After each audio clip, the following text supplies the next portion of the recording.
विश्व जनसंख्या दिवस 2026 के अवसर पर on the behalf of actual Dean Dr. Deepak Singh Maravi sir, I am in front of you to say some thought on that area. So as you know, I am Dr. Surendra Kumar Gaur, Professor Head of the Department of Pharmacology. First, I would like to thank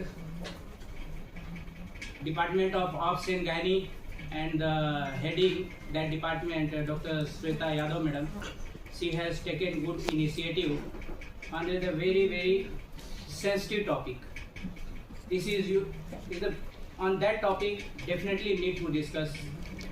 Everyone must discuss on this topic and come into the proper conclusion. Okay. आदरणीय प्राध्यापक गण, सम्मानित चिकित्सक गण, प्रिय विद्यार्थियों एवं आयोजन समिति के सदस्यगण, आप सभी को विश्व जनसंख्या दिवस की हार्दिक मंगल कामनाएं। आज हम ऐसे विषय पर एकत्रित हुए हैं जो केवल जनसंख्या का प्रश्न नहीं है, बल्कि मानव जीवन की गुणवत्ता, स्वास्थ्य, शिक्षा, पर्यावरण, सामाजिक न्याय और भारतवर्ष के भविष्य से जुड़ा हुआ विषय है। इस वर्ष का theme, as you know that, building a sustainable society, population, environment and equity for all. सतत समाज का निर्माण, जनसंख्या, पर्यावरण एवं सभी के लिए समानता हमें यह स्मरण कराती है कि विकास तभी सार्थक है जब वह प्रत्येक व्यक्ति तक पहुंचे और आने वाली पीढ़ियों के लिए भी संसाधनों को सुरक्षित रखे। विश्व जनसंख्या दिवस प्रतिवर्ष 11 जुलाई को मनाया जाता है। इसका उद्देश्य केवल बढ़ती जनसंख्या के प्रति चिंता व्यक्त करना नहीं है, बल्कि जनसंख्या, स्वास्थ्य, शिक्षा, लैंगिक समानता और सतत विकास के बीच के संबंध को समझना है। प्रिय साथियों, जैसा कि हम जानते हैं कि भारतवर्ष का सबसे बड़ा लोकतंत्र ही नहीं, बल्कि विश्व की सबसे बड़ी जनसंख्या वाला देश भी है। इतनी विशाल जनसंख्या हमारे लिए एक बड़ी शक्ति भी है और एक बहुत बड़ी चुनौती भी। यदि जनसंख्या शिक्षित, स्वस्थ, कुशल और उत्पादक है तो वह राष्ट्र की सबसे बड़ी पूंजी बन जाती है। लेकिन यदि संसाधनों की तुलना में जनसंख्या वृद्धि अत्यधिक हो तो स्वास्थ्य सेवाओं, शिक्षा, रोजगार, आवास, जल, खाद्य सुरक्षा और पर्यावरण पर भारी दबाव पड़ता है। हमारे संविधान की प्रस्तावना में हमें न्याय, स्वतंत्रता, समानता और बंधुत्व का संदेश देती है। जनसंख्या के संदर्भ में इन 4 मूल्यों का विशेष महत्व है। अनुच्छेद 14 सभी को समानता का अधिकार देता है।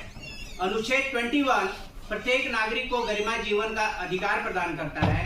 एंड अनुच्छेद 21A शिक्षा के अधिकार को सुनिश्चित करता है।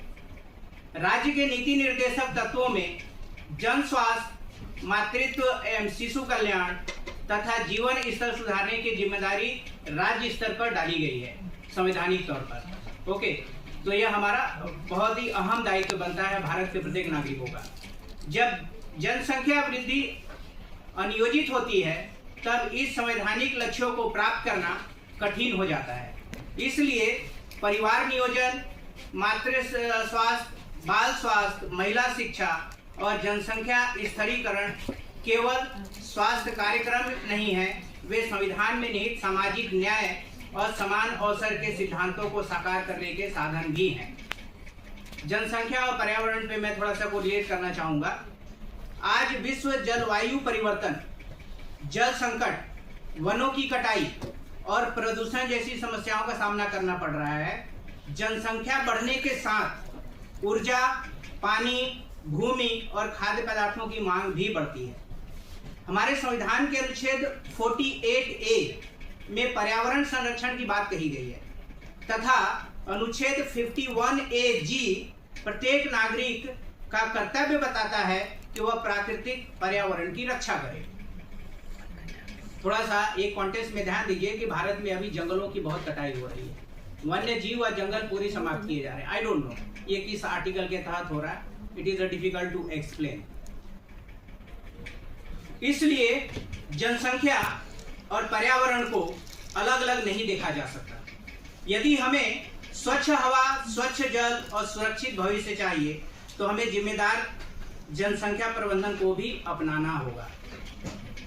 थोड़ा सा धार्मिक दृष्टिकोण भी बहुत इंपॉर्टेंट है। यहाँ धर्मों के बीच आपस में संघर्ष और कंपटीशन चल रहा है कि मेरे धर्म का पॉपुलेशन विश्व में सबसे अधिक होना चाहिए, तो दूसरा धर्म बोलता है कि मेरे धर्म का पॉपुलेशन सबसे अधिक होना चाहिए। तो ठीक है भाई, महिलाओं को फैक्ट्री बना दो, यही तो कर रहे हैं लोग, है ना।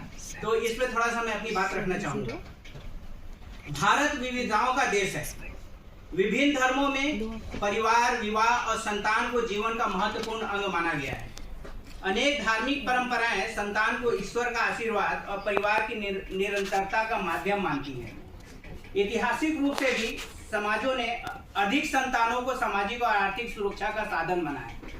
ये wrong, that the false perception है, रॉन्ग कॉन्सेप्ट है कि जितने अधिक बच्चे होंगे उतना अधिक मेरा संसाधन बढ़ेगा और उतना अधिक मैं अमीर होऊंगा, अमीर होंगी, है ना। ये फॉल्स परसेप्शन है, इस बात को ध्यान रखिएगा। किंतु यह समझना आवश्यक है कि लगभग सभी धर्मों के मूल सिद्धांत करुणा, जिम्मेदारी, संतुलन, संयम और लोक कल्याण पर आधारित हैं। ज्यादातर हमें देखने को मिलता है। कोई भी धर्म गरीबी, कुपोषण, अशिक्षा या मातृत्व, शिशु स्वास्थ्य की उपेक्षा का समर्थन नहीं करता है। अगर कोई धर्म ऐसा कर रहा है तो वह धर्म नहीं है, उस धर्म के नाम पे अधार्मिकता है। इस बात को ध्यान रखेंगे, क्योंकि हम लोग सब यहाँ एजुकेटेड कम्युनिटी के लोग बैठे हैं, तो हमारी जिम्मेदारी, हमारी रिस्पॉन्सिबिलिटी ज्यादा बढ़ जाती है कि जिन्हें नहीं मालूम है उन्हें हम सही बात समझाएं और बताएं, और इवन अपने परिवार के लोगों को और परिवार से बाहर पड़ोसी को, सोसाइटी को, जहां हम रहते हैं वहां के लोगों को अवगत कराएं। अतः धार्मिक आस्थाओं का सम्मान करते हुए हमें यह संदेश देना चाहिए, क्या? जिम्मेदार अभिभावकत्व ही सच्चा धर्म है। जिम्मेदार अभिभावकत्व ही सच्चा धर्म है ना। इससे पूरा वह परिवार, वो व्यक्ति, वह परिवार खुशहाल जीवन जिएंगे, स्वस्थ जीवन जिएंगे और देश के लिए आदर्श नागरिक बनेंगे। संतानोत्पत्ति का निर्णय परिवार की क्षमता, माता की स्वास्थ्य, बच्चों की शिक्षा और उज्जवल भविष्य को ध्यान में रखकर होना चाहिए। जनसंख्या नियंत्रण शब्द से अधिक महत्वपूर्ण है जनसंख्या स्थिरीकरण। ओके, इसके बहुत सारे कारण हैं। इसके लिए कोई दंड ऐसा विधान नहीं दिया जाना चाहिए, है ना। इसके लिए दंडात्मक उपाय से अधिक आवश्यक है क्या? महिलाओं की शिक्षा और सशक्तिकरण, as our community medicine HOD also emphasise on that point. किशोर स्वास्थ्य एवं प्रजनन स्वास्थ्य शिक्षा, परिवार नियोजन सेवाओं की आसान उपलब्धता, मातृ एवं शिशु मृत्यु दर में कमी, बाल विवाह की रोकथाम, पुरुषों की समान भागीदारी, समाज की सकारात्मक सहभागिता, जागरूकता, संवाद और वैज्ञानिक आयोजित यह कार्यक्रम केवल प्रतियोगिता ही नहीं है, यह जन जागरूकता का एक सशक्त अभियान है। क्विज, पोस्टर एंड स्लोगन प्रतियोगिताएं युवाओं में वैज्ञानिक सोच, सामाजिक जिम्मेदारी और संवैधानिक मूल्यों के प्रति जागरूकता उत्पन्न करेगी। प्रिय साथियों, भारत का भविष्य केवल जनसंख्या की संख्या से नहीं बल्कि उसकी गुणवत्ता से निर्धारित होगा। हमें ऐसी पीढ़ी का निर्माण करना होगा जो शिक्षित हो, स्वस्थ हो, पर्यावरण के प्रति संवेदनशील हो और संविधान के आदर्शों के प्रति प्रतिबद्ध हो।